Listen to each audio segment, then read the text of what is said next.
Confucius.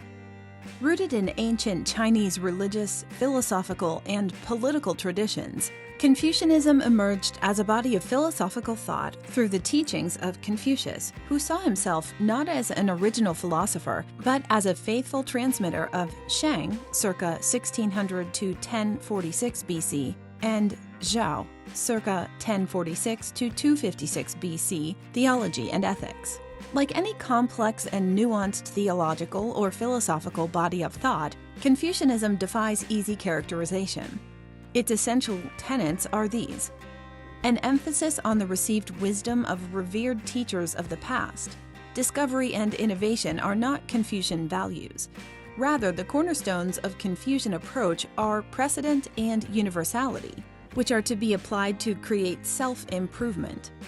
Adherence to two basic doctrines: Zhang, faithfulness to self and humanity, and Shu, cherish the heart as if it were your own. Social order is created not by laws, but by morality. Laws seek to maintain order through external punishment, whereas morality maintains order through inner shame.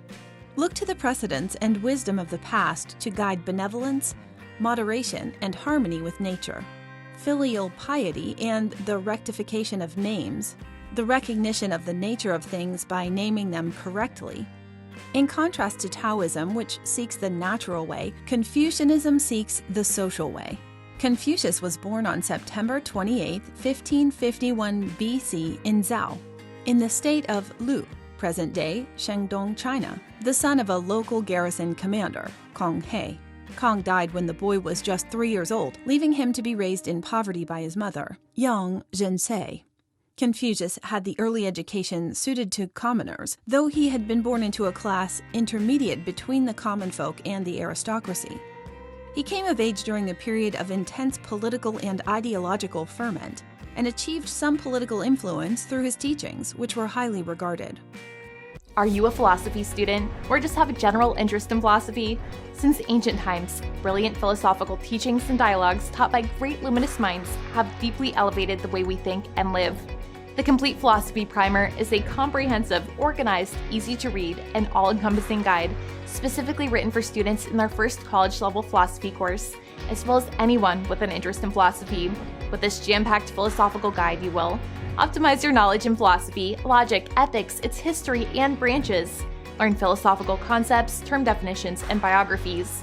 Find lists of essential books, films, blogs, websites, and other resources. Improve your writing skills. Learn how to argue effectively. And most of all, learn how to be a better student. Order your copy today to philosophize your mind and illuminate your wisdom. About 497 BC, Confucius left a ministerial position with the ducal court of the state of Lu and commenced a series of journeys through northeast and central China, visiting the courts of Wei, Song, Sheng, Tao, Chu, Qi, Chen, and Kai. In each, he offered counsel based on his beliefs concerning political reform. He was heard, but was unable to persuade any of the rulers to implement his principles. Confucius returned to Lu in his 68th year at the behest of Chief Minister Qi Kangxi. He taught 72 or 77 principles in the Old Wisdom, drawing on texts known as the Five Classics. At the same time, he often acted as an official advisor on matters of governance and justice. He died in 479 BC at the age of 71 or 72. Confucius's disciples were faithful in disseminating their master's teachings, which they digested into a set of rules and practices called the Analects. Zisi, the philosopher's grandson, continued to conduct his philosophical school, whose students included many who served in the royal courts in China. This established Confucianism widely. Two of the most important followers of Confucianism, Mencius and Shunzi, wrote important versions of the master's teachings, but approached them so differently from one another that it is difficult to assess their purity. Mencius, who flourished in the 4th century BC, emphasized the goodness of humanity as the basis of intuitional ethics. Shunzi, 3rd century BC, focused on the more materialistic and pragmatic dimensions of Confucian thought. In his version, morality was deliberately imposed on society through reverence for tradition and strict training. The works of Mencius and Xunzi were eventually assembled with the Analects to represent the legacy of Confucianism.